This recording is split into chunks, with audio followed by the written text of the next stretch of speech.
मित्रों, इसराइल के अंदर इस वक्त जब हम बात कर रहे हैं ना, तो हज़ारों लोग आज भी सड़कों पे मौजूद है, प्रोटेस्ट कर रहे हैं। गुज़िश्ता एक महीने से बहुत बड़े बड़े प्रोटेस्ट इसराइल के अंदर जारी हैं, जो कि अनप्रेसिडेंटेड हैं। इसराइल की हिस्ट्री में इतने बड़े प्रोटेस्ट कभी नहीं हुए।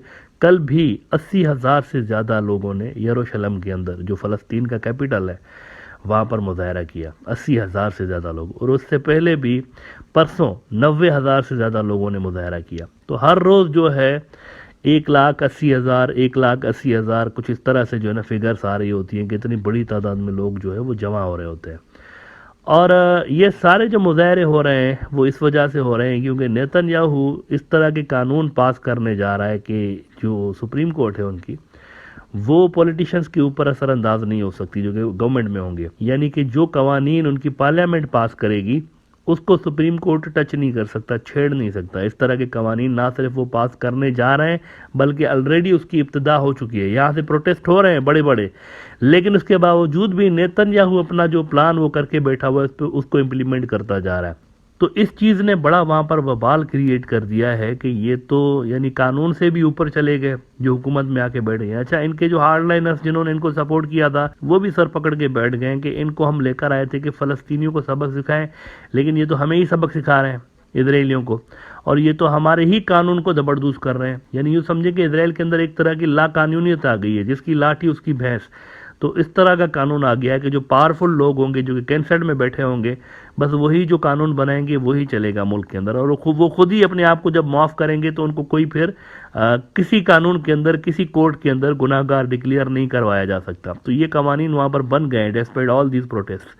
हार्ट्स उनका एक बड़ा न्यूज़ आउटलेट है, कल उन्होंने रिपोर्ट लगाई है कि 80,000 Israelis gather in Jerusalem to protest judicial overhaul amid mass strike। हड़तालें शुरू हो गई हैं वहाँ पर, और अब डर ये पैदा हो गया है कि कहीं ये सिविल वॉर में न चीज़ कन्वर्ट हो जाए, क्योंकि नेतन्याहू ने अपोजिशन की जो जमातें हैं ना, उनको कहा हुआ है कि अनारकी की तरफ मुल्क जा रहा है। आप प्रोटेस्ट करवा रहे हैं, इन प्रोटेस्ट को बंद कराएं, वरना मुल्क अनारकी की तरफ जा रहा है और ये फिर किसी की फेवर में नहीं होगा। उसने वार्निंग जारी कर दी है। तो इधर से ये कह रहे हैं कि हमें वार्निंग देने से पहले तुम अपनी हरकतें सीधी करो, तुमने वहाँ का जो कानून है, जो वहाँ जुडिशल सिस्टम है, उसको कंप्रोमाइज़ कर दिया है। अच्छा, क्रैकडाउन वहाँ पर वैसे स्टार्ट हो चुके हैं। नेतन्याहू की जो सरकार है वो यूं लग रहा है कि पैनिक में आ गई है, और उन्होंने पैनिक में आके प्रोटेस्टर्स को सख्ती से कुचलने की शुरुआत भी उन्होंने कर दी है। और क्रैकडाउन वो इस तरह से स्टार्ट हुए हैं कि लिक्विड पार्टी जो है नेतन्याहू की, उन्होंने कल पुलिस कंप्लेंट लॉन्च की है तिल अवीव का जो मेयर है ना उसके खिलाफ, क्योंकि उसने कहा था कि स्ट्रगल जो है ना डेमोक्रेसी की, ये खून खराबे के बिना मुमकिन नहीं, हासिल नहीं हो सकती। ये उन्होंने खून खराबे की धमकी दी तो उसके ऊपर केस बुक कर दिया है। हार्ट्स ने कहा कि Likud files police complaint against Tel Aviv mayor who want that struggles for democracy are through bloodshed. तो बड़ा वहां पर एक तरह से हालात खराब हो गए। आप जरा कल के प्रोटेस्ट की ये झलकियां देखें। एक क्लिप मुझे मिली है वहां से फ़लस्तीन से, तो आप देखें कि वहाँ पर कितने बड़े बड़े मुजाहरे हो रहे हैं। ये कल का मुजाहरा है जो कि मैं अभी आपको दिखाने जा रहा हूँ। बहुत ज़्यादा लाखों की तादाद में लोग वहाँ पर जमा हुए पड़े हैं, और ये रोज़ का मामूल है। कैनसेट जो उनकी पार्लियामेंट है ना, उनके बाहर मुस्तकिल लोग मौजूद ही मौजूद हैं। यानी उसके बाहर जो है, ऐसा नहीं है कि लोग आते हैं प्रोटेस्ट करके चले जाते हैं, ऐसा नहीं है।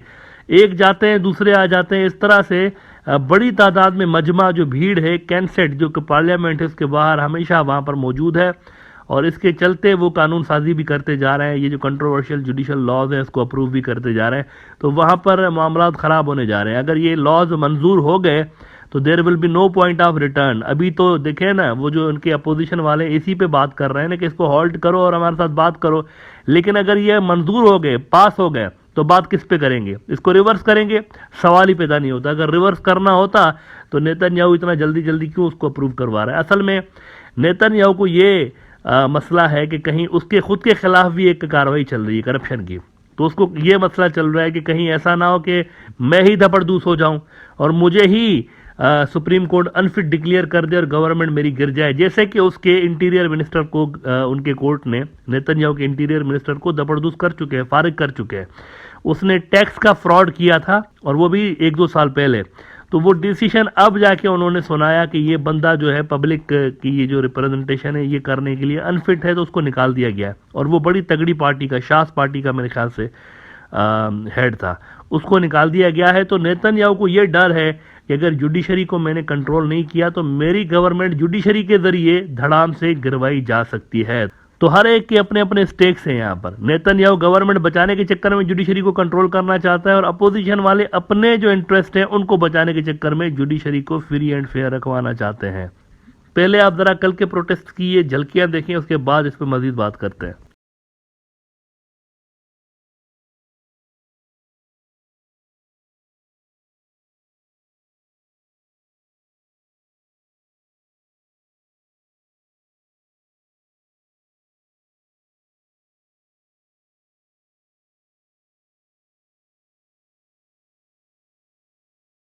जी, तो ये सूरत हाल है वहां पे। इस वक्त वहां पर सिविल वॉर का और जो वायलेंस है ना उसका खतरा बहुत ज्यादा बढ़ चुका है। और मैंने जैसे कि कहा, ये पहली बार हो रहा है हिस्ट्री में। हमेशा से आप सुनते होंगे कि फलस्तीनी और इजरायली लड़ रहे हैं आपस में, लेकिन यहां पर ये हो रहा है कि इजरायली आपस में लड़ रहे हैं खुद।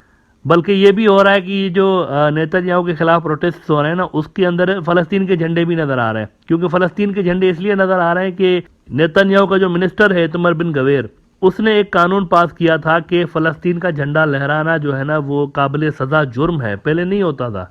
ये पहली बार उसने जो है वो फलस्तीनियों की नफरत में आके ये कानून पास किया था। तो उनको चिढ़ाने के लिए फलस्तीन के झंडे यहूदी लहरा रहे हैं। ये भी प्रोटेस्ट के अंदर देखा गया है। तो इसके चलते ये जो वायलेंस का खतरा वहां पैदा हो गया है, इस पे जनाब इजराइल का जो प्रेसिडेंट है वो सामने आ गया और उसने मुल्क को वायलेंस से बचाने के लिए एक प्लान वो लेकर आ गया। लेकिन मेरे ख्याल से ये फेल हो जाएगा, क्योंकि पॉलिटिकल डिवीजन बहुत ज्यादा गहरी हो चुकी है इस वक्त इजराइल के अंदर। और अगर अमेरिका कोई इंटरवेन करे बड़े लेवल पर तो मुमकिन है कि कुछ ठहराव आ जाए यहाँ पे, अदरवाइज इनके अपने हाथ में नहीं रही चीजें। राइटर्स ने खबर लगाई है कल कि Israel president floats plan to prevent constitutional collapse. और वो जो मैंने बात की कि वायलेंस की तरफ मामला जाते हुए नजर आ रहे हैं, इस पे राइटर्स ने खबर लगाई हुई है कि Israel president floated a compromise plan on Sunday to spare the country what he described as a constitutional collapse and possible violence. इसमें वायलेंस का एंगल आ रहा है। Possible violence over a contested judicial overhaul sought by the hard right government of prime minister Benjamin Netanyahu. तो all is not well in Israel. और history हमें बताती है कि इजरायली जब भी आपस में लड़े हैं, यानी थ्रू आउट द सेंचुरीज, हजारों साल की इनकी जो तारीख है ना उसके अंदर ये है, जब भी इनके अंदर दो धड़े बन गए और ये आपस में लड़े हैं तो बहुत ज़्यादा उसके कुछ ही अरसे के बाद इनके ऊपर एक बड़ी मुसीबत आई हुई है। जब भी ये लड़े हैं, आप देखें जब बख्त नसर आया हुआ था ना, जिन्होंने ये बेबीलोन का जो बादशाह था जिसने फर्स्ट टेम्पल को डिस्ट्रॉय कर दिया था, उस वक्त भी इनके अंदर असल में दो धड़े थे और ये आपस में लड़ रहे थे। इधर से बख्त नसर आ गया था। उसके बाद जब सेकंड टेम्पल डिस्ट्रॉय हुआ था उस वक्त भी ये आपस में लड़ रहे थे, इनके दो धड़े बन गए थे। तो सेकंड टेम्पल रोमन ने फिर डिस्ट्रॉय कर दिया था। और रोमन्स के बाय द वे मैं आपको ये बात बता दूं कि इजराइल के अंदर गोरिल्ला एक फोर्स बन गई थी, वो रोमन्स के साथ लड़ते थे उस वक्त। गोरिल्ला फोर्स एक छोटा सा इनके अंदर एक ग्रोह बन गया था, छोटे छोटे खंजर रखते थे अपने पास। वो पब्लिक के अंदर घूमते फिरते रहते थे। रोमन सोल्जर्स जब मिलते थे उनको वो छोटा सा खंजर मार के, लेकिन वो बड़ा घातक खंजर होता छोटा था लेकिन बड़ा घातक खंजर होता था, वो मार के और वहां से फिर वो भाग जाते थे और ये छुपते थे इस जगह पे जाके। ये जो आप हजारों साल पुराना किला देख रहे हैं ना एक पहाड़ के ऊपर, अब ये पहाड़ वाक़ है जनाब सहराए यहूदा में। फलस्तीन के अंदर एक सहराए यहूदा है, तो ये वहां पर वाक़ है। तो जब इन्होंने ये आपस में लड़ पड़े और फिर रोमन्स के खिलाफ इन्होंने बगावत कर दी और रोमन्स ने इनको बिल्कुल ही धपड़धूस कर दिया। ये ईसा अलैहिस्सलाम के बाद के वाक़यात सारे के सारे हैं। तो इन्होंने फिर रोमन्स ने जब इनको कुचलना शुरू किया और उनको निकाल बाहर गया, टाइटस जो रोमी था, रोमन किंग जो टाइटस था, उसके जमाने का ये वाकया है। तो उसने वो सेकंड टेम्पल भी तबाह कर दिया था, जिसकी अब एक दीवार सलामत है, दीवार गिरिया, जिसके सामने जाकर ये रो रहे होते और इबादत कर रहे होते। अक्सर आपने देखी होगी इसकी पिक्चर।